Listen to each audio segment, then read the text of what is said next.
I begin in the name of God, the most gracious, the most merciful. वो कहते हैं ना, खुदा जब हुस्न देता है नजाकत आ ही जाती है, कदम गिन गिन के रखते हैं कमर बल खा ही जाती है। जो हसीन लोग होते हैं ना उनकी कमर भी बल खाती है और वो कदम भी बड़े स्टाइल से रखते हैं, क्योंकि हुस्न की वजह से सारे स्टाइल ही चेंज हो जाते हैं। कमबख्त में हुस्न ही नहीं है, फिर कोई स्टाइल में स्टाइल क्या ख्याल है? अब जिसमें हुस्न ही नहीं है तो ना उसकी कमर होती नहीं, कमरा होता है, तो ना कमर बल खाती है ना कोई स्टाइल होते हैं। जहां हुस्न आया बात चीज के स्टाइल चेंज। एक दिन शेख चिल्ली की अम्मी ने उससे कहा, बेटे अब तुम जवान हो गए हो, अब तुम्हें कुछ काम काज करना चाहिए। क्या काम करूं? शेख चिल्ली ने पूछा। कोई भी काम करो, मेरी तो समझ में नहीं आता अम्मी की मैं क्या काम करूं। मैं तो किसी तरह की दस्तकारी भी नहीं जानता। बेटे तुम्हारे अब्बाजान अब बूढ़े हो गए हैं, तुम्हें कोई न कोई काम धंधा जरूर करना चाहिए। तुम ऐसा कहती हो तो ठीक है, मैं काम की तलाश में जाता हूँ। जाओ, अम्मी ने कहा। जा रहा हूँ, पर मुझे बढ़िया सा खाना खिलाओ, मैं खा पी कर ही जाऊंगा। शेख चिल्ली बोला, अभी बनाए देती हूँ, अम्मी ने उत्तर दिया। शेख चिल्ली की माँ ने उसके लिए बढ़िया बढ़िया पकवान बनाए और उन्हें खिला पिलाकर उसे नौकरी की तलाश में भेज दिया। शेख चिल्ली मस्ती में झूमता हुआ घर से निकल पड़ा। उसके दिमाग में नौकरी या मजदूरी के सिवा कोई बात नहीं थी। वह घर से बहुत दूर निकल गया। एक जगह रास्ते में उसे एक सेठ मिला। वह घी का हांडा सिर पर लिए जा रहा था। बोझ के कारण सेठ के कदम लड़खड़ा रहे थे। सेठ ने उसे देखते ही कहा, ए भाई मजदूरी करोगे? बिल्कुल करूँगा, बंदा तो मजदूरी की तलाश में है ही, तो मेरा ये हांडा ले चलो, इसमें घी है, घी बिखर न जाए, तुम इसे मेरे घर तक पहुंचा दोगे तो मैं तुम्हें एक अधन्ना दूंगा। सिर्फ एक अधन्ना? चिल्ली ने पूछा। हाँ, सेठ ने उत्तर दिया। लाओ सेठ जी, मैं ही लिए चलता हूँ, पहली बार मजदूरी कर रहा हूँ, 2 पैसे कम ही सही। शेख चिल्ली ने कहा और उसने सेठ का घी से भरा हुआ वह बड़ा बर्तन अपने सिर पर रख लिया। सिर पर घी का बर्तन रखकर शेख चिल्ली उस सेठ के साथ चल दिया। चलते चलते शेख चिल्ली सोचने लगा, ये सेठ मुझे 2 पैसे देगा। 2 पैसे यानी आधा आना यानी कि 2 पैसे। उनमें एक मुर्गी और एक मुर्गे का चूजा खरीदा जा सकता है। वे चूजे बड़े होंगे, एक बड़ी मुर्गी और मुर्गा। मुर्गी अंडे देगी, वह रोज अंडे देगी, खूब चूजे बनेंगे, कुछ दिनों में बहुत सी मुर्गियां हो जाएंगी, ढेरों मुर्गियां हो जाएंगी तो वे और अंडे दिया करेगी।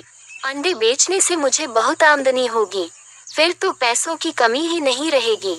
अपने लिए एक शानदार घर बनाऊंगा, बहुत सी जमीन खरीदूंगा, भैंसे खरीद कर डेयरी बनाऊंगा, दूध बेचूंगा, दूध और अंडों का थोक व्यापारी बन जाऊंगा तो पूरे इलाके में मेरी धाक जम जाएगी। सब लोग मेरा माल पसंद करेंगे और खरीदेंगे, व्यापार चल निकलेगा। उन मुर्गियों को बेचकर एक बकरी खरीद लूंगा, बकरी से बहुत सी बकरियां होंगी, उन बकरियों को बेचकर एक गाय खरीदूंगा, उस गाय से बहुत सी गायें पैदा होंगी, उन्हें बेचकर घोड़ी से बहुत सी घोड़ियां पैदा होंगी, उन सबको बेचकर बहुत से रुपए मिलेंगे।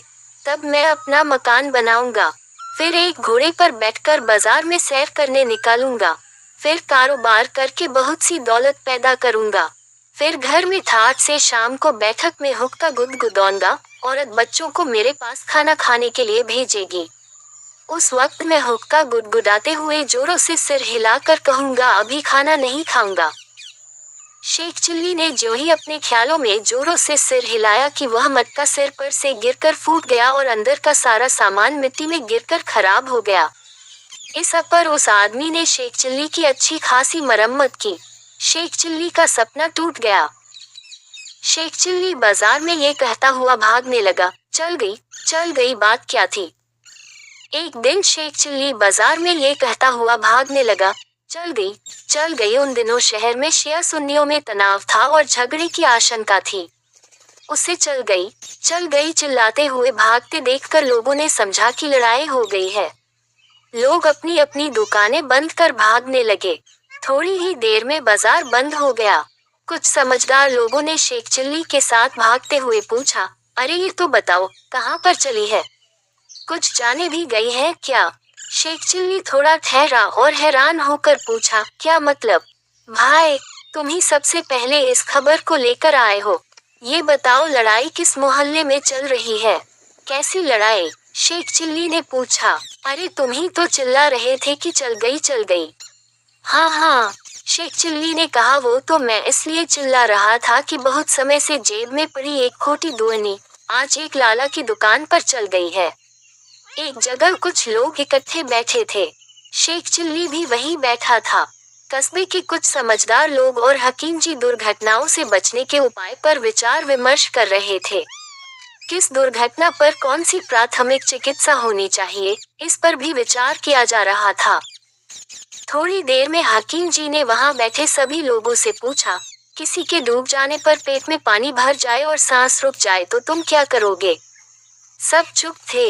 हकीम जी के अन्य साथी बोले, तुम बोलो शेख चिल्ली, किसी के डूबने पर उसकी सांस रुक जाए तो सबसे पहले तुम क्या करोगे? उसके लिए सबसे पहले कफन लाऊंगा, फिर कब्र खोदने वाले को बुलाऊंगा, शेख चिल्ली ने जवाब दिया। हाफिज नूरानी शेख चिल्ली के पुराने दोस्त थे। नारनौल में उनका कारोबार था। बीवी थी नहीं, बड़ी हवेली में बेटे और बहू के साथ रहते थे। बेटे को दूल्हा बने 7 बरस बीत चुके और बहू की गोद न भरी, तो हाफिज साहब को फिक्र हुई कि या खुदा, खानदान का नाम आगे कैसे चलेगा। उन्होंने एक खत शेख चिल्ली को लिखकर राय मांगी। शेख चिल्ली कुरुक्षेत्र के किसी पीर के मुरीद थे। कोसों दूर होने के बावजूद थोड़े थोड़े अरसे बाद वहां जाते आते रहते थे। बस एक दिन हाफिज नूरानी को बेटे बहू के साथ ले गए पीर साहब के पास। पीर भी काफी पहुंचे हुए थे। उन्होंने बहू को कुछ पढ़कर पानी पिलाया और एक तावीज उसके बाजू पर बांधकर बोले, परवरदिगार ने चाहा तो इस बरस आरजू पूरी हो जाएगी। पीर साहब की दुआ का असर हुआ। एक बरस बीतते न बीतते बहू के पांव भारी हो गए। वक्त आने पर चांद से बेटे ने जन्म लिया। हाफिज साहब का आंगन खुशियों से भर उठा। हाफिज नूरानी की खुशियों का पारावार न था। तुरंत जश्न का इंतजाम होने लगा। उसमें शेख चिल्ली को खातौर से बुलाया गया। शेख चिल्ली को दावतनामा मिला तो बड़े खुश हुए। बेगम से बोले, तुरंत चलने की तैयारियां करो। तैयारियां क्या, खाक करो। बेगम तुनक कर बोली, न धन के कपड़े हैं, न तन पर एक गहना। तुम्हारे पास तो फटी पुरानी जूतियां भी हैं, मेरे पास तो वह भी नहीं। अगर ऐसे हाल में वहां गए तो खासी हंसाई होगी। शेख चिल्ली खामोश हो गए। बेगम की एक एक बात सच थी। हाफिज नूरानी नारनौल के बड़े रईस थे। उनका जश्न भी छोटा मोटा न होगा। बड़े बड़े अमीर उमरा भी आएंगे। चूंकि ये दिन शेख चिल्ली की वजह से देखना नसीब हुआ है, इसलिए हाफिज साहब उनको सभी से मिलाएंगे भी। ऐसी सूरत में वहां फतेहाल पहुंचना क्यों कर मुनासिब होगा। शेख चिल्ली को खुदा पर गुस्सा आने लगा कि आखिर क्या सोचकर उसने उन्हें इस हालत में छोड़ रखा है, मगर वक्त गुस्से का नहीं, कुछ तरकीब गिराने का था। नवाब साहब का धोबी शेख चिल्ली को बहुत मानता था। कुछ ही दिन पहले उसने उन्हें इस हालत में छोड़ रखा है, मगर वक्त गुस्से का नहीं, कुछ तरकीब गिराने का था। नवाब साहब का धोबी शेख चिल्ली को बहुत मानता था। कुछ ही दिन पहले शेख चिल्ली ने उसे नवाब के गुस्से से निजात दिलाई थी। बस जा धमके उसके पास। बोले, एक काम के लिए आया हूँ, मना मत करना। धोबी ने शेख चिल्ली के मांगने पर जान तक देने की बात कही तो शेख चिल्ली ने सारी उलझन उसे बताकर अपने और बेगम के लिए कुछ कपड़े मांगे।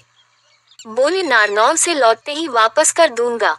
धोबी इस अनोखी मांग से कुछ घबराया तो, मगर वायदा कर चुका था। जी कड़ा करके शेख चिल्ली के मनपसंद कपड़े उसे दे दिए।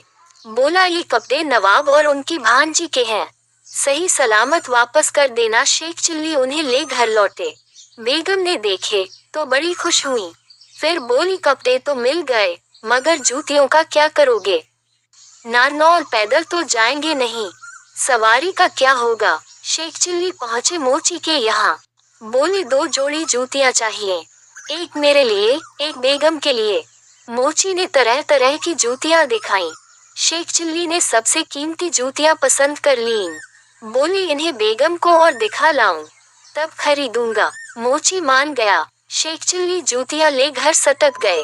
अब सवाल रहा सवारी का। सबसे अच्छी घोड़ा गाड़ी झज्जर के बनी घनश्याम के पास थी। वह उसे किराए पर भी चलाता था। शेख चिल्ली उसके पास पहुँचे। बोले, मुझे नवाब साहब के काम से नारनौल जाना है। नवाब साहब की बग्घी का एक घोड़ा बीमार है, सो अपनी घोड़ा गाड़ी दे दो। किराया नवाब साहब से दिला दूंगा। अच्छा किराया मिलने के लालच में घनश्याम ने बिना हील हुज्जत के अपनी घोड़ा गाड़ी उनके हवाले कर दी और शेख चिल्ली बेगम को ले नारनौल रवाना हो गए। नारनौल उस वक्त रियासत झज्जर ही का एक कस्बा था। शाही ठाठ बाद से शेख चिल्ली माए बेगम वहां पहुंचे तो हलचल मच गई।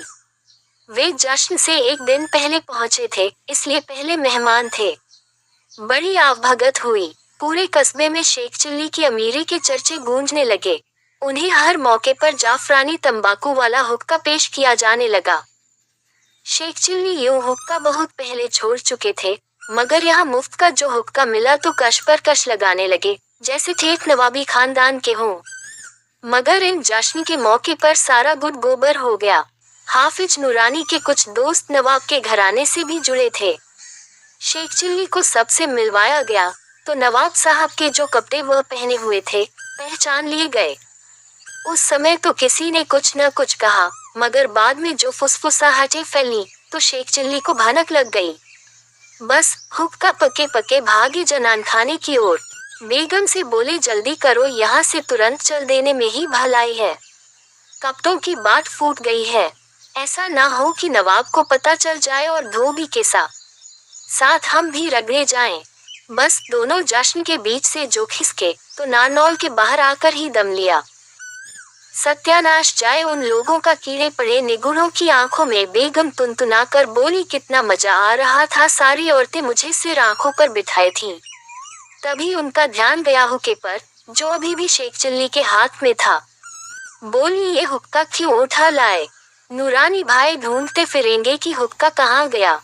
मगर शेख चिल्ली भी ऐसे बने बैठे थे जैसे वह उन लोगों को अभी फाड़ खाएंगे जिन्होंने नवाब के कपड़े पहचाने थे।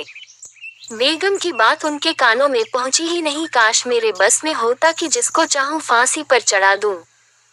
कमबख्तों से कोई पूछे कि नवाब के कपड़ों पर क्या उसका नाम लिखा है कि गुनगुनाने लगे, कपड़े तो नवाब कैसे लगते हैं, मैं अल्लाह ताला का इतना नेक बंदा, दिलो जान से उसकी इबादत करने वाला, पांचों वक्त नमाज अदा करने वाला, पीरों और फकीरों की कदमबोसी से पेट भरने वाला। फिर भी पता नहीं मेरी इतनी बेइज्जती उसे कैसे गवारा होती है। अतः क्यों नहीं फरमा देता मुझे कोई ऐसी गबी ताकत की जिसकी ओर टेढ़ी नजर से देखूं वह खाक हो जाए। अल्लाह, अगर ऐसी गबी ताकत मुझे मिल जाए तो फिर मैं इन सबको देख लूंगा। सबसे पहले हाफिज नूरानी के जश्न में वापस जाऊंगा।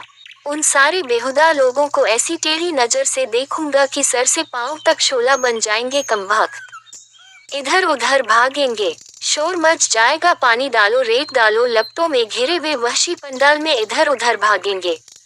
दूसरे लोग उनसे बचने के लिए भागेंगे। पंडाल में आग लग जाएगी। न पंडाल तो बेचारे हाफिज नूरानी का है, उसमें आग क्यों लगेगी? मगर वे भागते दौड़ते हुए आकर मुझसे लिपट गए तो अरे कैसे लिपट जाएंगे? मैं उन्हें टेढ़ी नजरों से देखूंगा ही छत पर चढ़कर। अगर वे जनान खाने में जा घुसे तो वहां भी बुरी तरह भगदड़ मच जाएगी। सारी औरतें भाग भाग कर कमरों में जा छिपेंगी, अंदर से सांकल चढ़ा लेंगी। मगर बेगम कैसे भागेंगी? वह तो बिना किसी की मदद के उठ भी नहीं सकेंगी। या परवरदिगार खैर करना, वरना बेगम को कबाब बनने में देर नहीं लगेगी। 2-4 बाल्टी पानी तो उनके कोहकाफ जैसे बदन पर 10-5 बूंद जैसा साबित होगा। मगर 30-40 बाल्टियां पानी लाएगा कौन? लोग तो जश्न में मशगूल होंगे। उन्हें हादसे की खबर देने के लिए मुझे ही चिल्लाना होगा, आग लग गई, हाय बेगम आग में घिर गई, दौड़ो। और तभी बेगम की धौल उनके सिर पर पड़ी। जैसे धरती पर गिरने से जागे शेख चिल्ली। देखा हुक्का उन दोनों के बीच गिर पड़ा है। घोड़ा गाड़ी में धुआं भरा है और धोबी से उधार मांगे कपड़ों में चिंगारियां उठ रही हैं। एक दिन शेख चिल्ली कुछ लड़कों के साथ अपने कस्बे के बाहर एक पुलिया पर बैठा था। तभी एक सज्जन शहर से आए और लड़कों से पूछने लगे, क्यों भाई, शेख साहब के घर को कौन सी सड़क गई है? शेख चिल्ली के पिता को सब शेख साहब कहते थे। उस गांव में वैसे तो बहुत से शेख थे, परंतु शेख साहब चिल्ली के अब्बाजान ही कहलाते थे। वह व्यक्ति उन्हीं के बारे में पूछ रहा था। वह शेख साहब के घर जाना चाहता था, परंतु उसने पूछा था कि शेख साहब के घर कौन सा रास्ता जाता है। शेख चिल्ली को मजाक सूझा। उसने कहा, क्या आप ये पूछ रहे हैं कि शेख साहब के घर कौन सा रास्ता जाता है? हाँ हाँ, बिल्कुल, उस व्यक्ति ने जवाब दिया। इससे पहले कि कोई लड़का बोले, शेख चिल्ली बोल पड़ा, इन तीनों में से कोई भी रास्ता नहीं जाता। तो कौन सा रास्ता जाता है? कोई नहीं। क्या कहते हो बेटे, शेख साहब का यही गांव है ना? वह इसी गांव में रहते हैं ना? हाँ, रहते तो इसी गांव में हैं। मैं यही तो पूछ रहा हूँ कि कौन सा रास्ता उनके घर तक जाएगा। साहब, घर तक तो आप जाएंगे, शेख चिल्ली ने उत्तर दिया। ये सड़क और रास्ते यहीं रहते हैं और यहीं पड़े रहेंगे। ये कहीं नहीं जाते। ये बेचारे तो चल ही नहीं सकते। इसीलिए मैंने कहा था कि ये रास्ते, ये सड़कें कहीं नहीं जाती, यहीं पर रहती हैं। मैं शेख साहब का बेटा चिल्ली हूँ। मैं वह रास्ता बताता हूँ जिस पर चलकर आप घर तक पहुँच जाएंगे। अरे बेटा चिल्ली, वह आदमी प्रसन्न होकर बोला, तू तो वाकई बड़ा समझदार और बुद्धिमान हो गया है। तू छोटा सा था जब मैं गांव आया था। मैंने गोद में खिलाया है तुझे। चल बेटा, घर चल मेरे साथ। तेरे अब्बा शेख साहब मेरे लंगोटिया यार हैं और मैं तेरे रिश्ते की बात करने आया हूँ। मेरी बेटी तेरे लायक है। तुम दोनों की जोड़ी अच्छी रहेगी। अब तो मैं तुम दोनों की सगाई करके ही जाऊंगा। शेख चिल्ली उस सज्जन के साथ हो लिया और अपने घर ले गया। आगे चलकर वह सज्जन शेख चिल्ली के ससुर बन गए।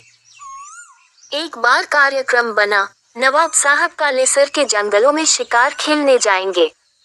कालेसर के जंगल खूंखार जानवरों के लिए सारे भारत में मशहूर थे। ऐसे जंगलों में अकेले शिकारी कुत्तों के दम पर शिकार खेलना निरी बेवकूफी थी। अतः वजीर ने बड़े पैमाने पर इंतजाम किए। पानीपत से इस काम के लिए विशेष रूप से सधाए किए। पानीपत से इस काम के लिए विशेष रूप से सधाए गए हाथी मंगाए गए। पूरी मार करने वाली बंदूकें मुहैया की गईं। नवाब साहब की रवानगी से एक हफ्ता पहले ही शिकार में माहिर चुनिंदा लोगों की एक टोली कालेसर रवाना कर दी गई कि वे सही जगह का चुनाव करके मचान बांधे, ठहरने का बंदोबस्त करें और अगर जरूरत समझें तो हाका लगाने वालों को भी तैयार रखें। इस तरह हर कोशिश की गई कि नवाब साहब कम से कम वक्त में ज्यादा से ज्यादा शिकार मार सकें। अब सवाल उठा कि नवाब साहब के शिकार पर कौन कौन जाएगा। जाहिर था कि शेख चिल्ली में किसी की दिलचस्पी न थी, हो भी कैसे सकती थी। एक तो माशाअल्लाह खुदा ने उनको दिमाग ही सर्कसी अता फरमाया था कि पता नहीं किस पल कौन सी कलाबाजी खा जाए। ऊपर से बनाया भी उन्हें शायद बहुत जल्दबाजी में था। हड्डियों पर गोश्त चढ़ाना तो अल्लाह मियाँ जैसे भूल ही गए थे। मगर शेख चिल्ली इसी बात पर अड़े थे कि मैं शिकार पर जरूर जाऊंगा। राजी से ले जाना हो तो ठीक, वरना गैर राजी पीछा करता करता मौके पर पहुंच जाऊंगा। नवाब ने सुना तो शेख चिल्ली की ओर जरा गुस्से से देखा। बोले, तुम जरूरत से ज्यादा बदतमीज होते जा रहे हो। एक चूहे को तो मार नहीं सकते, शिकार क्या खाक करोगे? मौका मिलेगा तभी तो कर पाऊंगा हुजूर। शेख चिल्ली ने तपाक उत्तर दिया, चूहे जैसे 2 अंगुल की शय पर क्या हथियार उठाना। मर्द का हथियार तो अपने से 2 अंगुल बड़ी शय पर उठना चाहिए। नवाब साहब ने उनका जवाब सुनकर उन्हें अपने शिकारी लश्कर में शामिल कर दिया। काफिला पूरी तैयारी के साथ कालेसर के बियाबान जंगलों में जा पहुंचा। वहां पहले से ही सारा इंतजाम था। तय हुआ कि रात को तेंदुए का शिकार किया जाए। दिन छिपने से पहले ही सारे लोग पानी, खाना और बंदूकें ले मचानों पर जा बैठे। पेड़ सहारा बांध दिया गया। चांदनी रात थी। मचानों पर बैठे सब लोगों की निगाहें सामने बंधे चारे के आसपास लगी थीं। शेख चिल्ली और शेख फारूक एक मचान पर थे। हालांकि वजीर चाहता था कि शेख चिल्ली को अकेला ही एक मचान पर बैठा दिया जाए ताकि रोज रोज की झकझक खत्म हो। मगर नवाब नहीं चाहते थे कि शेख चिल्ली को कुछ हो, या वह अपनी हवाई झोंक में कुछ ऐसा वैसा कर बैठे कि शिकार हाथ से निकल जाए। इसलिए उनकी तजवीज पर शेख फारूक को पलीते की तरह उनकी दम से बांध दिया गया था। न पलीते में आग लगेगी, न बंदूक चलेगा। तेंदुए का इंतजार करते करते 3 घंटे बीत गए। शेख चिल्ली का धीरज छूटने लगा। वह शेख फारूक से फुसफुसाकर बोले, अजीब अहमक है ये तेंदुआ भी। इतना बढ़िया शिकार पेड़ से बंधा है और कमबख्त गायब है। शिकार में ऐसा ही होता है। शेख फारूक ने शेख चिल्ली को चुप रहने का इशारा करते हुए बेहद धीमी आवाज में कहा। हाँ, कैसा होता है? शेख चिल्ली फुसफुसाकर बोले, मेरा तो जी चाहता है बंदूक लेकर नीचे कूद पड़ूं और वह नामुराद जहाँ भी है वहीं हलाल कर दूं। शेख फारूक ने उन्हें फिर चुप रहने को कहा। शेख चिल्ली मन महसूस कर एक तरफ बैठ गए। सोचने लगे, कमबख्त सब डरपोक हैं। एक अदग तेंदुए के पीछे 12 आदमी पड़े हैं। ऊपर के सारे पेड़ों पर छिपे बैठे हैं। ये कौन सी बहादुरी है जिसकी देंगी वजीर हाँक रहा था। बहादुर है तो नीचे उतार कर करे तेंदुए से 2-2 हाथ। वह जानवर ही तो है, हैजा तो नहीं कि हकीम साहेब भी कन्नी काट जाएं। कमबख्त मेरी बहादुरी पर शक करने चले थे। अरे तेंदुआ कल का आता, अभी आ जाए। नीचे उतार कर वह थपेट दूंगा कि कमबख्त की आंखें बाहर निकल आएंगी। मगर सुना है वह छलांग बड़े गजब की लगाता है। मेरे नीचे उतारते ही उसने मुझ पर छलांग लगा दी तो क्या हुआ? बंदूक को छतरी की तरह सिर पर सीधा तान दूंगा।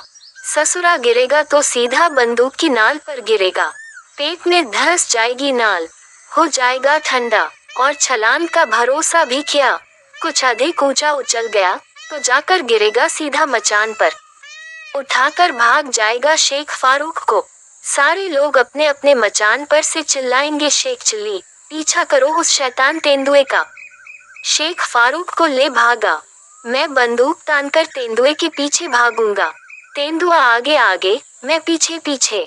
शेख फारूक चिल्ला रहे होंगे, शेख चिल्ली बचाओ, शेख चिल्ली मुझे बचाओ। आखिर तेंदुआ जानवर है, कोई जिन तो नहीं। कमबख्त भागता भागता कभी तो थकेगा, थक कर सांस लेने के लिए कहीं तो रुकेगा। बस मैं अपनी बंदूक को उसकी ओर तानकर यूं लबल्बी दबा दूंगा और ठान्यक तभी तेज आवाज गूंजी। सब चौंक उठ। शेख चिल्ली ने जोर से चिल्लाकर पूछा, क्या हुआ? तेंदुआ मारा गया। शेख फारूक बोले, कमाल है शेख चिल्ली, चारे पर मुंह मारने से पहले ही तुमने उसके परखच्चे उड़ा दिए। सच। शेख चिल्ली ने चारे की ओर देखा तो यकीन न आया, पर यह सच था। दूसरे लोग निशाना साध भी न पाए थे कि शेख चिल्ली की बंदूक गरज उठी थी। मचान से नीचे उतारकर नवाब साहब ने सबसे पहले शेख चिल्ली की पीठ ठोकी। फिर वजीर की ओर देखकर कहा, शेख चिल्ली जो भी हो है बहादुर। मगर शेख चिल्ली जानते थे कि असलियत क्या थी। वह चुप रहे। चुप रहने में ही भलाई जो थी। बात उन दिनों की है जब महेंद्रगढ़ झज्जर के नवाब के अधीन था। उत्तर पश्चिम भारत पर विदेशी आक्रांताओं के आक्रमण हो रहे थे और रोहतक, पानीपत और रेवाड़ी दिल्ली के रास्ते में पड़ने के कारण इन आक्रांताओं की निर्दयता के शिकार होते थे। नवाब उन दिनों झज्जर के बुआवाल तालाब को ठीक कराने में लगे थे ताकि संकट के समय रिवाया को पानी का कष्ट न हो। अचानक दुर्रानी के तेज हमले की खबर आई। पता चला कि दुर्रानी की सेना रेवाड़ी के पास पहुंचने वाली है। तुरंत नवाब ने रियासत के जानबाज सिपहसालारों और वजीरों मनसबदारों की एक बैठक बुलाई। अहम मसला था कि अगर दुर्रानी झज्जर का रुख करे तो उसे कैसे निपटा जाए, और अगर हमले की सूरत में रोहतक या रेवाड़ी से मदद की गुहार आए तो क्या किया जाए। सभी का कहना था कि रियाया को तुरंत आगाह कर दिया जाए कि हमले की सूरत में उसे अपना बचाव कैसे करना है और दुश्मन से जूझने के लिए पूरी तैयारी की जाए। दूसरी रियासतों की भी भरपूर मदद की जाए। उसी दिन पूरी रियासत में नवाब की ओर से दुबगी पिटवा दी गई कि हमले की सूरत में रियासत के कमजोर और बीमार लोग, औरतें और बच्चे भागकर पास के जंगल में छिप जाएं। नौजवान दुश्मन का मुकाबला करने में फौज का साथ दें। दुबकी शेख चिल्ली ने भी सुनी। उनकी बेगार निहायत मोटे किस्म की थी। उन्हें देखकर अक्सर लोग यह मान ही नहीं पाते थे कि शेख चिल्ली के घर फाके भी होते होंगे। वो एकदम हक्के बक्के और परेशान हो उठे। अब कोई समझाए नवाब को कि हमला हुआ तो इतनी मोटी बेगम भागकर इतने दूर जंगलों में कैसे जाएंगी, बीच ही में न धर ली जाएंगे। फिर खुदा न खास्ता दुर्रानी की फौज आदमखोर हुई तो बेगार उनका एक दिन का नाश्ता साबित होंगी। धर तेरे की मैं भी क्या उल्टा सीधा सोचने लगा। कमबख्तों की धज्जियां न उड़ा दूंगा। अगर उन्होंने बेगार की ओर देखा मगर रास्ते ही में पके जाने पर वे उन्हें देखेंगे नहीं तो क्या आंखें बंद कर लेंगे? अंधे भी तो नहीं होंगे वे। हाँ, शेख फारूक एक दिन कह तो रहे थे दुर्रानी एकदम अंधा है, मैदान में उतरता है तो अपने पराये में फर्क नहीं कर पाता। मगर दुर्रानी अंधा है तो क्या उसके सिपाही भी अंधे होंगे? बड़ी मुसीबत में जान फंस गई। मेरा क्या है, मैं तो उसकी फौज के गुबार से ही उड़कर कहीं का कहीं जा पहुंचूंगा। मगर सवाल तो बेगार का है, वो तो जन्नत में भी मेरे बिना सबको फटकार लगाएंगी, अल्लाह मियाँ को भी नहीं बख्शेंगी। उफ, अगर कहीं से उड़ने वाला कालीन मिल जाए तो मैं भी कितना अमक हूँ। नवाब साहब ने घोड़ा दे रखा है फिर भी नाहक परेशान हो रहा हूँ। बेगार को घोड़े पर बैठा कर दौड़ा दूंगा।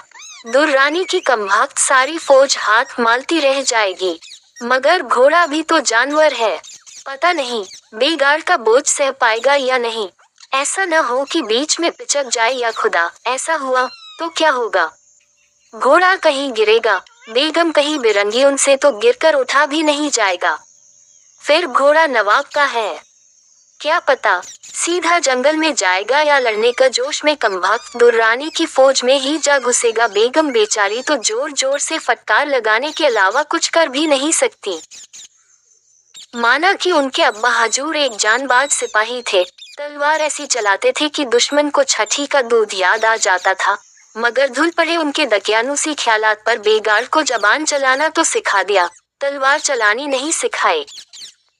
सिखा देते तो उस समय काम न आती जब घोड़ा उन्हें लिए दुर्रानी की फौज में जा घुसता। मगर यह माना कि घोड़ा दुर्रानी के फौज में घुस जाएगा, मगर बेगार का पास तलवार कहाँ से आएगी? अल्लाह मियाँ आसमान से तो टपका नहीं देंगे कि लो मेरे बंदे शेख चिल्ली की बेगा, तलवार लो और काट डालो दुर्रानी की गर्दन। अल्लाह मियाँ इतने मेहरबान होंगे तो बेगम दुर्रानी की गर्दन जरूर काट डालेगी। कितना मजा आएगा उस दिन, दुर्रानी की फौज में दहशत छा जाएगी। उसके सारे सिपाही मैदान छोड़कर भाग जाएंगे। नवाब उन्हें हैरानी से भागता देखेंगे, पूछेंगे यह अनहोनी कैसे हुई, किस आसमानी ताकत ने ये सब किया? तभी भेदिया आकर नवाब को बताएगा, हुजूर एक मोटी औरत ने तलवार से दुर्रानी की गर्दन उड़ा दी।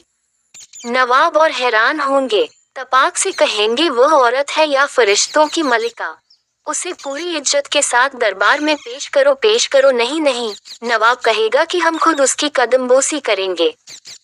फिर वह घोड़े से उतारकर नागे पैर बेगम की तलाश में निकलेगा, वैसे ही जैसे शहंशाह अकबर नंगे पैर वैष्णो देवी की जियारत पर निकले थे। बेगम दुर्रानी का खून से लथपथ सिर तलवार की नोक पर टांगे मैदाने जंग में खड़ी होंगी। नवाब उसकी कदमबोसी करेगा, बार बार सजदे में झुकेगा, अपने सभी अमीर उमराओं को बेगम के पैरों की धूल माथे से लगाने को कहेगा, पैर चूमने को कहे। सभी बेगम के पैर चूमेंगे। नवाब मुझसे भी उनके पैर चूमने को कहेगा। भला अपनी बेगम का पैर मैं कैसे चूम सकता हूँ? मैं कहूँगा नहीं। नवाब जोर से चिल्लाएगा, चूमो, मैं फिर कहूँगा नहीं। नवाब बौखला उठेगा, सिपाहियों से कहेगा, पकड़ लो इस मरदूद को और डाल दो इस आसमानी ताकत के पैरों पर। नवाब के सिपाही मुझे पकड़ लेंगे और फिर और जोर से धाम की आवाज हुई तो शेख चिल्ली ने देखा वह चारपाई से लुढ़ककर नीचे सब्जी छीलती बेगम के पैरों में गिर पड़े हैं। आग लगे इस बौडमपने में बेगम जोर से चीखी, अच्छा हुआ दरांती पर नहीं गिरे, हो जाती खत से गर्दन अलग। और शेख चिल्ली बेचारे क्या कहते, खिसियाना हो, चुपचाप छत पर चले गए। हाँ, अलबत्ता दुर्रानी के हमले का डर उन्हें और ज्यादा सताने लगा था कि कहीं सचमुच में बेगम के पैर ही चूमने न पड़ जाएं। एक दिन शेख चिल्ली बीमार हो गया। हकीम साहिब रहते थे शहर में, शेख चिल्ली के गांव से 2 मील के फासले पर। जब शेख चिल्ली उनके पास पहुंचा तो उन्होंने बताया, ये 4 पुड़िया सौंफ के अर्क के साथ खाओ। शेख चिल्ली बोला, श्रीमान खाऊं क्या? हकीम साहिब बोले, खिचड़ी। अब शेख चिल्ली, जिसने अभी तक खिचड़ी न खाई थी, उस विचार से कि खिचड़ी शब्द भूल न जाऊं, जबान से खिचड़ी दो कहता हुआ घर को चला। लेकिन था गवार ही खिचड़ी शब्द भूल गया और खाचड़ी दो अपने आप उसके मुंह से निकलने लगा। रास्ते में एक स्थान पर एक जाट अपने खेत की रक्षा कर रहा हटा। उसने जिस समय शेख चिल्ली को खाचड़ी दो कहते हुए सुना तो मार मार कर उसका भूसा बना दिया और कहने लगा, अब खाचड़ी न कहना, दूर रहो, समीप मत आओ।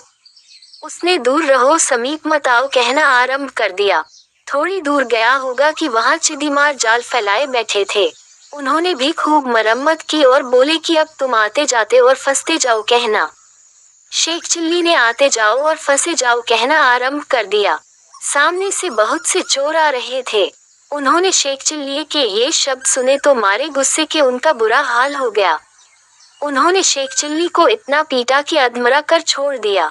वहां से रिहाई हुई तो शेख चिल्ली थक कर चूर हो गया था। उसने ईश्वर से प्रार्थना की कि हे खुदा, कोई सवारी भेज। इतने में पीछे से एक सवार आता दिखाई दिया और बोला, और जानवर, मेरी घोड़ी की बछेड़ी कंधे पर उठा लो। शेख चिल्ली ने बछेड़ी कंधे पर उठा ली और बोला, वाह मेरे ईश्वर, इतने वर्ष खुदाई करते हो गए हैं और अभी नीचे ऊपर के अंतर का पता नहीं। मैंने घोड़ी मांगी थी नीचे को, आपने दे दी ऊपर को। एक बार घर वालों ने शेख चिल्ली को घास खोदने के लिए जंगल भेज दिया। दोपहर तक उसने एक गट्ठर घास खोद ली और गट्ठर उठाकर घर चला आया। घर वाले बड़े खुश हुए। पहली बार शेख चिल्ली ने कोई काम किया था। परंतु जब कई घंटे बीत गए तब शेख चिल्ली को याद आया कि घास खोदने के लिए जिस खुरपे को वह ले गया था, वह तो वहीं रह गया है जहां उसने घास खोदी थी। तेज धूप में पड़ा पड़ा खुरप गर्म हो गया था। चिल्ली ने चिलचिलाती धूप में पड़ा हुआ अपना गर्म तवेसा तब तक खुरप मूठ से पकड़ा, लेकिन मूठ भी गर्म हो चुकी थी। शेख चिल्ली घबरा गया। अरे, खुरपे को तो बुखार चढ़ गया है। मन ही मन चिल्ली मुस्कुराता हुआ हकीम साहब के पास पहुंचा और बोला, हकीम साहब, हमारे खुरपे को बुखार हो गया है, जरा दवाई दे दीजिए। हकीम साहब समझ गए कि शेख चिल्ली शरारत कर रहा है। उन्होंने वैसा ही उत्तर दिया, अरे हाँ, वाकई इसे तो बुखार है। जाओ जल्दी से इसे रस्सी से बांधकर कुएं में लटकाकर डुबकी लगवा दो।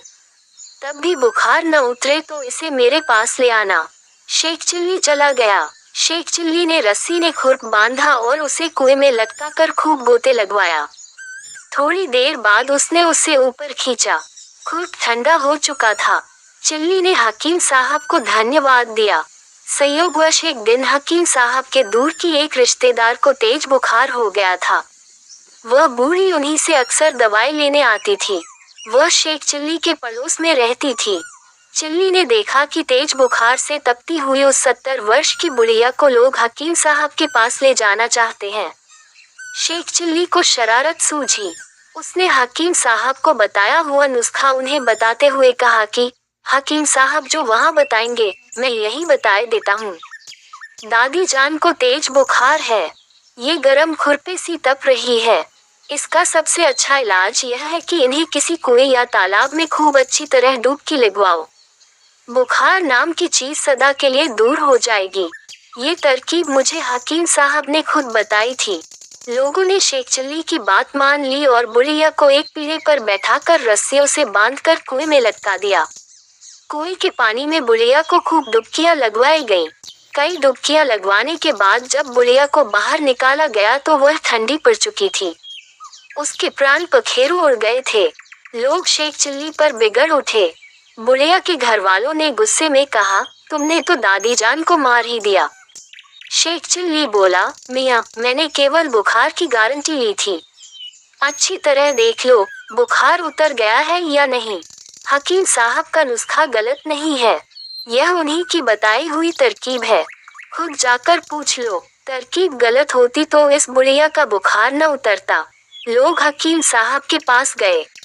हकीम साहब से पूछा गया तो उन्होंने चिल्ली के खुरपे के बुखार वाली बात बताते हुए कहा कि उन्होंने गर्म खुरपे को ठंडा करने के लिए चिल्ली को तरकीब बताई थी। बुढ़िया को बुखार था, उसे पानी में नहीं डुबाना चाहिए था। वह इंसान थी, खुरप नहीं। शेख चिल्ली पर इस घटना के कारण घर वालों की बहुत डांट पड़ी। एक बार एक बुढ़िया किसी गाड़ी से टकरा गई। वह बेहोश होकर गिर पड़ी। लोगों की भीड़ ने उसे घेर लिया। कोई बेहोश बुढ़िया की हवा करने लगा तो कोई सिर सहलाने लगा। गाड़ी वाला टक्कर मारते ही भाग गया था। वहीं शेख चिल्ली जनाब भी खड़े थे। एक आदमी बोला, जल्दी से बुढ़िया को अस्पताल ले चलो। दूसरे ने कहा, हाँ, तांगा लाओ और इसे अस्पताल पहुंचाओ। हमें इसे यहीं पर होश में लाना चाहिए। भाई, कोई तो पानी ले लाओ। तीसरा बोला, पानी के छींटे देने पर यह होश में आ जाएगी। हाँ, हमें इसकी जिंदगी बचानी चाहिए, लेकिन ये तो होश में नहीं आ रही।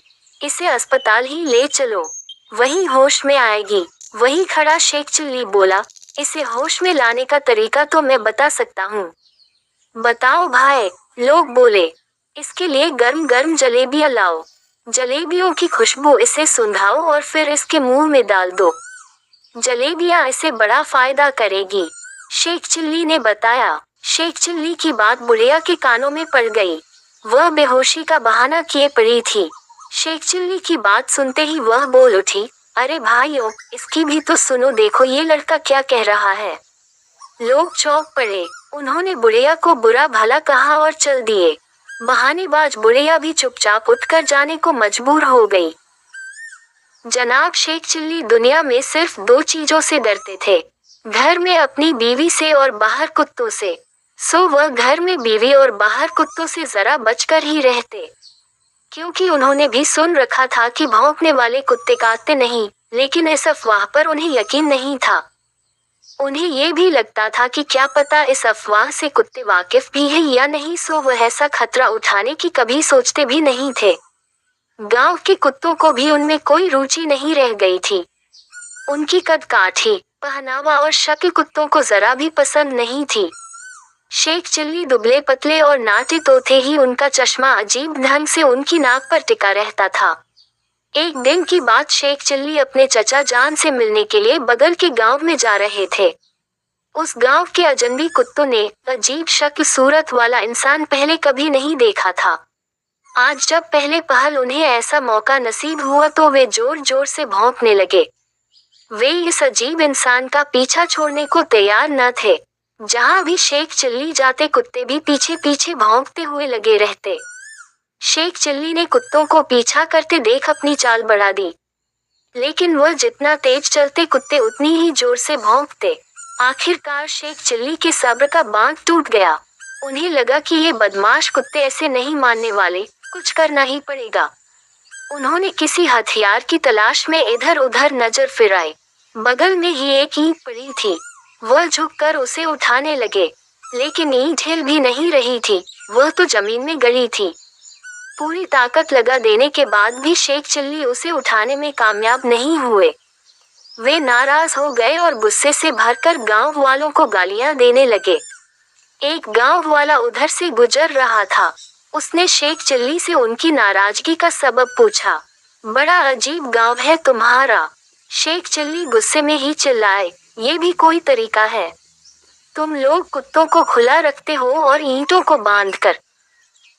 शेख चिल्ली अब एक अमीर के यहाँ नौकर हो गया। उसने उसे ऊंट चराने के काम पर लगा दिया। वह हर रोज ऊंटों को जंगल में ले जाता और शाम को चराकर वापस ले आता। एक दिन वह एक पेड़ के नीचे पड़कर सो गया तो ऊंटों को रस्सी पकड़कर कोई ले गया। अब वह जब जागा तो बहुत घबराया। शेख चिल्ली ने प्रतिज्ञा की कि अब अमीर के घर नहीं जाऊंगा, ऊंटों की तलाश करके ही जाऊंगा। अब जंगल में इधर उधर घूमने लगा। उसको ऊंटों का नाम न आता था। इतने में उस अमीर के गांव के कुछ आदमी सामने आते दिखाई दिए।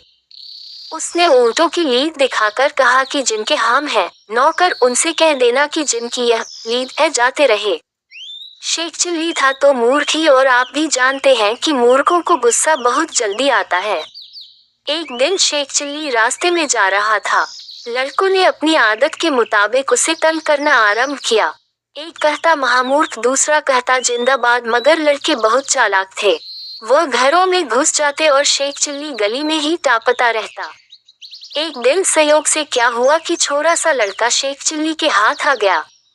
फिर क्या था, वह मूर्ख तो था ही। उसने लड़के को उठाया और धाम से कुएं में फेंक दिया। अपनी बीवी से जाकर बोला कि लड़के को कुएं में फेंक आया हूँ। उसकी औरत का माथा ठनका।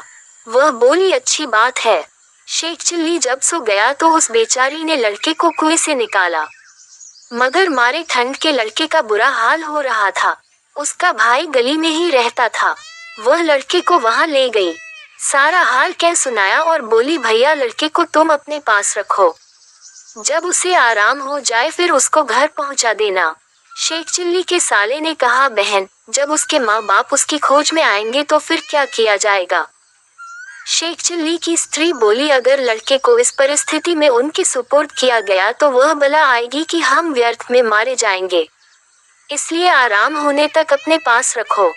अगर इसके माँ बाप ढूंढने के लिए आवेंगे तो उनको मैं समझा लूंगी। इतना कहकर वह अपने घर आए और एक बकरी के बच्चे को उठाकर कुएं में फेंकाया, जिस कुएं में लड़के को फेंका था। दूसरे दिन प्रातः काल खोए हुए लड़के के माता पिता उसकी तलाश में निकट वाली गली में से उस गली में आए जिसमें शेख चिल्ली रहता था। वह अचानक अपने घर के सामने टहल रहा था। लड़के के पिता ने उससे पूछा कि तुमने हमारा लड़का तो नहीं देखा। शेख चिल्ली ने उत्तर दिया श्रीमान उस पाजी ने मुझे छेड़ा था, मैं कल शाम उसे कुएं में फेंक दिया। लड़के के पिता ने पूछा किस कुएं में। शेख चिल्ली ने कहा उस सामने वाले कुएं में। लड़के के माता पिता ने कुएं में एक आदमी को उतारा। उस आदमी ने कुएं से आवाज दी सरकार लड़का वादका तो यहाँ कोई नहीं है, हाँ एक बकरी का बच्चा तो अवश्य है। ये कहकर उसने रस्सी के साथ बकरे का बच्चा देखकर बहुत हैरान हुए। लड़के के माता पिता उदास होकर शहर के दूसरे भागों में लड़के को तलाश करने लगे। इतने में लड़का स्वस्थ हो गया और उसे शेख चिल्ली के साले ने उसके घर के सामने ले जाकर छोड़ दिया। ये सब कुछ हो गया, मगर शेख चिल्ली बेचारा कई दिन तक सोचता रहा कि लड़के से बकरी का बच्चा किस तरह बन गया। एक दिन की बात है कि शेख चिल्ली एक अमीर आदमी के यहाँ सीस का काम करता था। एक दिन जबकि मालिक गाड़ी पर सवार होकर बाजार जा रहा था और शेख चिल्ली उसके पीछे बैठा हुआ था तो मालिक का रेशमी रुमाल हवा में गिर गया। मालिक ने रुमाल को न देखा, परंतु उसने देख लिया, लेकिन उसको उठाया नहीं। इत्तेफाक से मालिक रास्ते में एक दुकान के पास जाकर ठहरा। जब रुमाल की जरूरत महसूस हुई तो कहा मेरा रुमाल कहाँ है। शेख चिल्ली ने फौरन कहा हुजूर आपका रुमाल फला बाजार में गिर गया था। इस पर मालिक ने डपट कर कहा बेवकूफ तुमने उठाया क्यों नहीं। उसने हाथ जोड़कर कहा हुजूर का हुक्म न था। मालिक ने गुस्से से दोबारा देखते हुए कहा जब कोई चीज हमारी या गाड़ी वगैरह की गिरे हुए फौरन उठा लिया करो। उसने हाथ जोड़कर अर्ज दिया बेहतर हुजूर आइंदा ऐसा ही होगा। दूसरे दिन जब मालिक सैर करने अपने घर जा रहा था तो घोड़े ने लीद दी। उसने फौरन उतर कर लीद को कपड़े में बांध लिया और अपने पास इत्मीनान से रखा। वापसी में मालिक के साथ एक और साहब भी घर आए और मतलब की बातें करने लगे। अब शेख चिल्ली ने अपनी ईमानदारी का सबूत देने के लिए वही लीद कपड़े में बंधी हुई मालिक के सामने पेश कर दी और अदब से कहा हजूर की आज्ञा से घोड़े की गिरी हुई चीज को उठा लिया था। मालिक के दोस्त ने मेज पर पड़ी हुई गठरी को खोलता देखकर बोलना बंद कर दिया और बाद में चीज देखने पर खिलखिलाकर हंसा। मालिक को ऐसी बुरी स्थिति पर बड़ा क्रोध आया। शेख चिल्ली ने मालिक की लाल आंखें देखकर कदम पीछे हटा लिया और जल्दी से यह कहता हुआ बाहर चला गया श्रीमान की आज्ञा थी। अच्छा अब मैं घोड़े को पानी पिलाऊं। इसके बाद वह घोड़े को नदी पर ले गया। किनारे पर खड़ा होकर सोचने लगा यहाँ पानी थोड़ा है, साथ ही कीचड़ वाला है, आगे चलकर पानी पिलाना चाहिए। ये सोचकर घोड़े को आगे ले गया। नदी के बीच में चूंकि पानी बहुत गहरा था अतः घोड़े की रस्सी छोड़ दी और अपनी जान बचाकर बाहर भाग गया। उसका विचार था कि घोड़ा इसी तरफ आ जाएगा, मगर जब घोड़े को गोते खाते और दूसरी तरफ बहते देखा तो शोर मचाने लगा। घोड़ा भाग गया, घोड़ा भाग गया। इसी तरह चिल्लाता हुआ मकान पर आ गया और मालिक को हौंफता हुआ हाल सुनाने लगा। मालिक ने उसकी बात पर विश्वास करके अपनी तलवार उठा ली जो वह शाम को अपने पास रखता था। शेख चिल्ली को साथ में लेकर वह नदी पर गया। उसका ख्याल था कि घोड़ा असली है और उसी स्थान पर ठहर गया होगा, मगर जब शेख चिल्ली अपने मालिक के साथ नदी पर पहुंचा तो मालिक से कहा आपको अब तलवार संभालने की आवश्यकता नहीं है, मुझे दे दीजिए। व्यर्थ में आपको कष्ट होगा। मालिक उसकी चिकनी चपड़ी बातों में आ गया। शेख चिल्ली को तलवार पकड़ा दी। किनारे पर पहुंचकर शेख चिल्ली ने मालिक का उस तरफ रुख करके बताया जिधर पानी गहरा था और घोड़ा गर्क हुआ था। कहा, श्रीमान, यहाँ से घोड़ा भाग गया था। चिन्ह बताने के लिए कोई कंकर नहीं उठाया, बल्कि जोश में तलवार ही को उस निशा पर फेंक दिया। मालिक इस मूर्खता की हद को देखकर सहन न कर सका। मालिक ने शेख चिल्ली के गाल पर 2 तमाचे रसीद दिए और कहा, हरामजादे, घोड़ा गर्क करके कहता है भाग गया। फिर बतलाने के लिए तलवार को भी फेंक दिया। एक दिन शेख चिल्ली की माँ ने कहा, बेटा, ऐसे कब तक काम चलेगा? तुम्हें कुछ कारोबार करना चाहिए। ऐसा कहकर उसने खद्दर का थान बाजार से लाकर शेख चिल्ली को देकर कहा, बेटा, इस थान को ले जाकर बाजार में बेच आओ। शेख चिल्ली ने पूछा, माँ, इस थान को किस भाव से बाजार में बेचूंगा? मुझे तो कुछ भी मालूम नहीं है। माँ ने कहा, बेटा, इसमें जानने की कोई खास बात नहीं, 2 पैसे ऊंचे रखकर बेच देना। नादा शेख चिल्ली थान लेकर बाजार में एक तरफ बैठ गया। एक ग्राहक शेख चिल्ली के पास आया और पूछने लगा, क्यों भाई, इस थान का क्या दाम है? शेख चिल्ली को माँ की बात का ख्याल आ गया। उसने कह दिया, इसमें दाम दर की क्या बात है भाई, 2 पैसे ऊपर 2 पैसे नीचे रख कर ले लो। ग्राहक ने देखा कि महामूर्ख से पाला पड़ा है, इसलिए उसने अपनी जेब से 4 पैसे निकाल कर 2 पैसे तो थान के ऊपर रख दिए और 2 पैसे थान के नीचे रख दिए। शेख चिल्ली ने थान को उस ग्राहक के हवाले किया और आप वही 4 पैसे उठाकर घर को चल दिए। वह रास्ते में चला जाता था। उसी वक्त उसे एक व्यक्ति मिला जो कि तरबूज बेच रहा था। शेख चिल्ली ने बड़े बड़े फल देखे तो पूछने लगा, क्यों भाई, ये क्या चीज है? उस आदमी ने उसकी शक्ल देखकर ही समझ लिया कि यह कोई महामूर्ख है। उसने कहा, भाई, ये हाथी का अंडा है। शेख चिल्ली यह सुनकर मन ही मन बड़ा खुश हुआ और कहने लगा, भाई, इसका दाम क्या है? उस आदमी ने कहा, ये बहुत सस्ता है, इसका दाम 2 पैसे है। उन दिनों तरबूज 1-1 पैसे के बिकते थे। शेख चिल्ली ने 2 पैसे देकर वह तरबूज मोल ले लिया और मन में ये सोचता हुआ खुश होकर चला कि चलो 2 पैसे में ही हाथी का अंडा हाथ आ गया।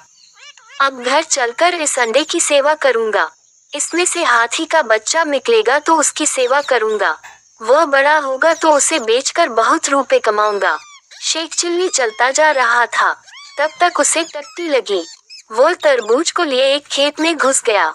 एक जगह उसने तरबूज को रख दिया और आप टट्टी करने बैठ गया। इतने में एक गिलहरी तरबूज के पास से निकल गई।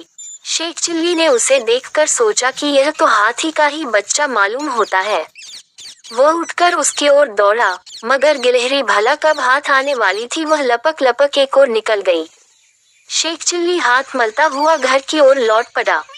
घर की ओर लौटते हुए उसे रास्ते में ही बड़ी भूख लगी तो एक नानवाई की दुकान से उसने 2 पैसे की रोटियां और सब्जी ली तथा खाने लगा। ज्यों ही उसने एक ग्रास मुंह में डाला था कि एक कुतिया दम हिलाती हुए सामने आ खड़ी हुई। उसने समझा कुतिया भूखी है, इसलिए सारा खाना उसके सामने डाल दिया। कुतिया ने देखते देखते सब कुछ चाट कर लिया तो वह घर की ओर चल पड़ा। घर आने पर उसने देखा उसकी माँ घर पर नहीं है। वह भीतर गया और अपनी औरत से सारा हाल सुनाने लगा।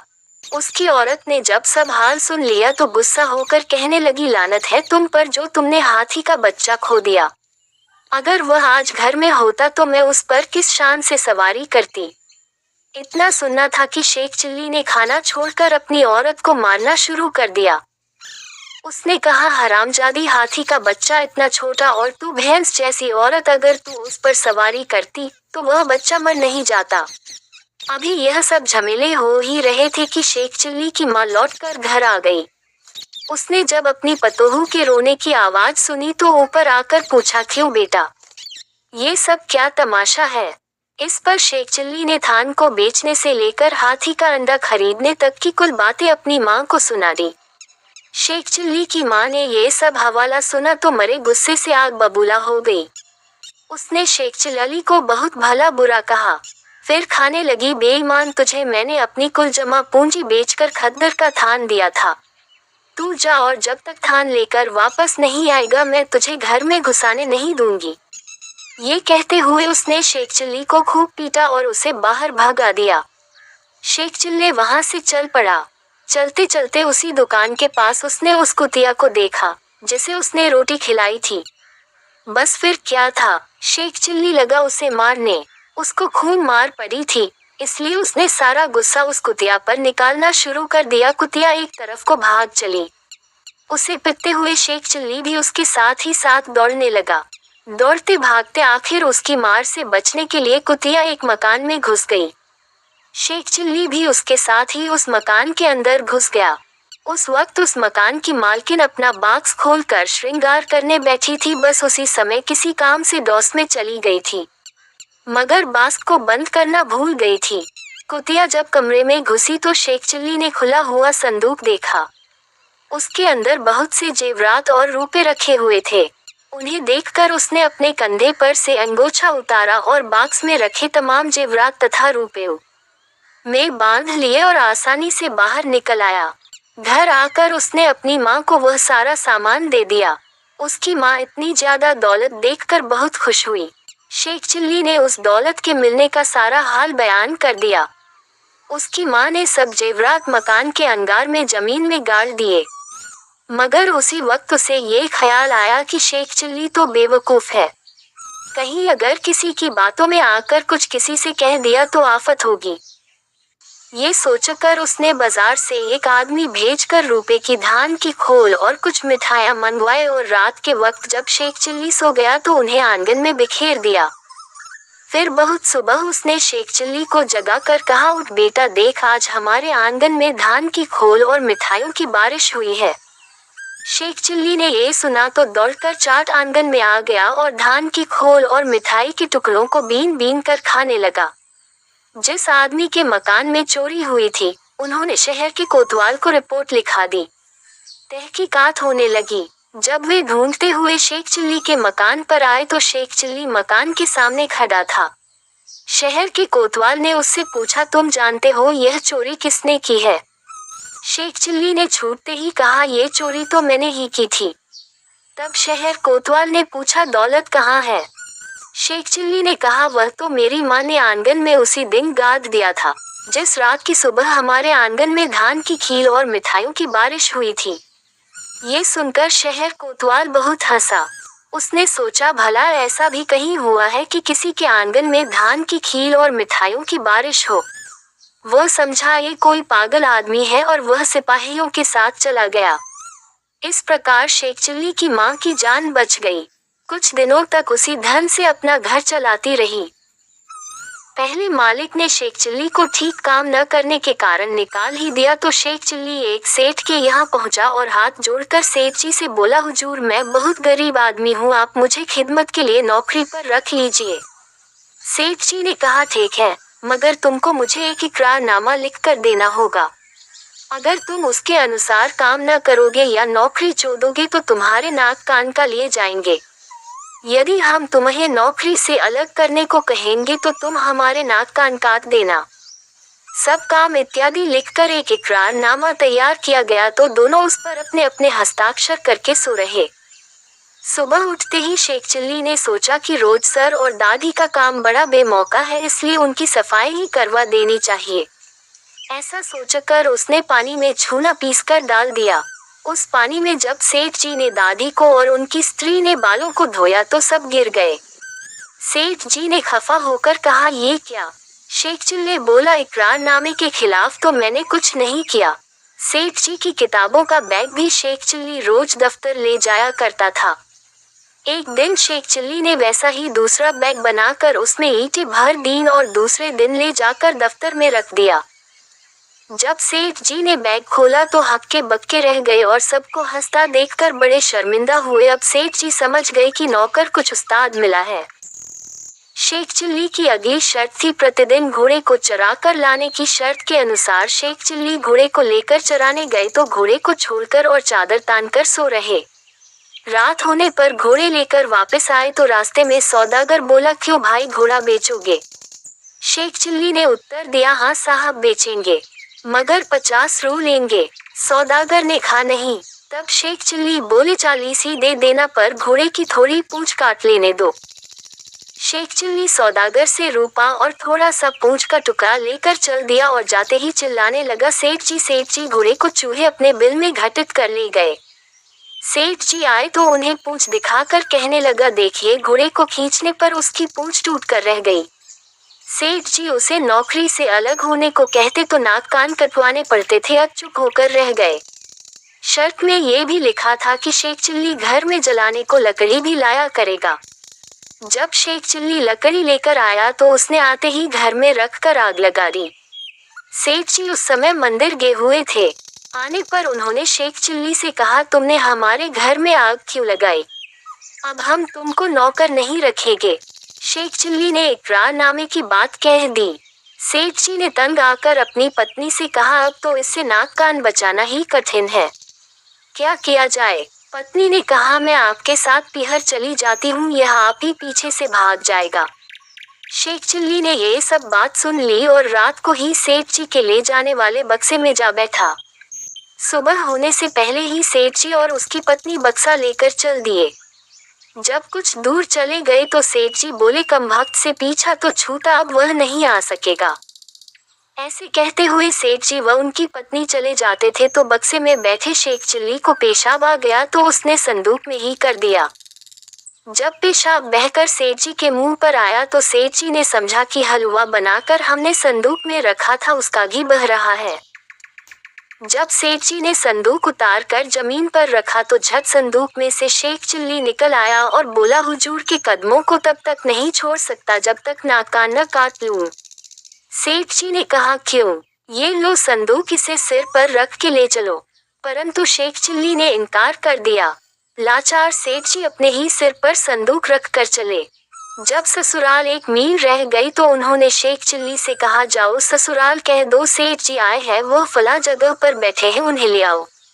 शेख चिल्ली ने ससुराल जाकर कहा, सेठ जी बीमारी की हालत में हैं, कठिनता से आए हैं, उन्हें लिवा लाएं। रात को जब खाने का वक्त आया तो सेठ जी के आगे दाल रखी और शेख चिल्ली को आचे 2 पकवान खाने को मिले। रात को सेठ जी को पाखाना लगा तो शेख जी बोले, बाहर कहाँ जाएंगे, यहीं इसी हांडिया में कर दीजिए। सेठ जी ने वैसा ही किया। सुबह होने पर बोले, जाओ हांडिया फेंकाओ, परंतु शेख चिल्ली ने मना कर दिया। लाचार सेठ जी स्वयं हांडिया कपड़े में लपेट कर फेंकने चले। चौखट पर ठोकर लगी तो हांडिया छूटकर नीचे गिर गई। सबके बदन पर पाखाने के छींटे पर और थू थू करते भागे। पत्थरों से कहो राज़े दिल, ये न देंगे दगा आपको, ए नदीम आज के दौर में आदमी का भरोसा नहीं। पत्थरों से पत्थर जो है ना, उससे अपने गम की बातें शेयर कर लिया करो, दुख की बातें बयान किया करो।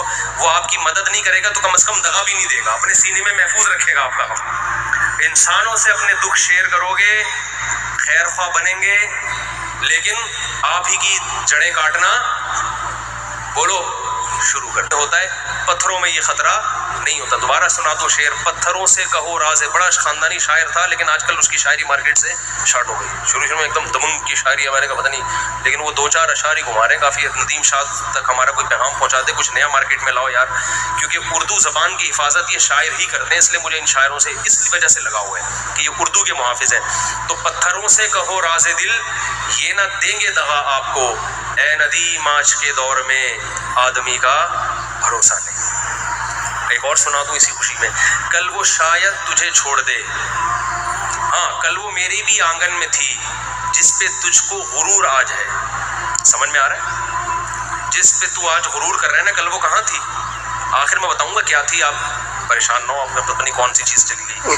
कल वो मेरे भी आंगन में थी, जिस पे तुझको गुरूर आज है, कल वो शायद तुझे छोड़ दे, इस खुशी का भरोसा नहीं। जिस खुशी पे तू आज इतरा रहा है, शायर कह रहा है कल वो मेरे घर में भी थी, और जैसे उसने मुझे छोड़ा कल हो सकता है वो तुझे छोड़े। तो ज्यादा फ्री होने की जरूरत नहीं है, ज्यादा इतराने की जरूरत नहीं है। खुशी मिले अल्लाह का शुक्र अदा करो, इतराओ मत। ये खुशियां भी दायमी नहीं होती, ये हम भी दायमी नहीं होते। समझते हो कि नहीं समझते?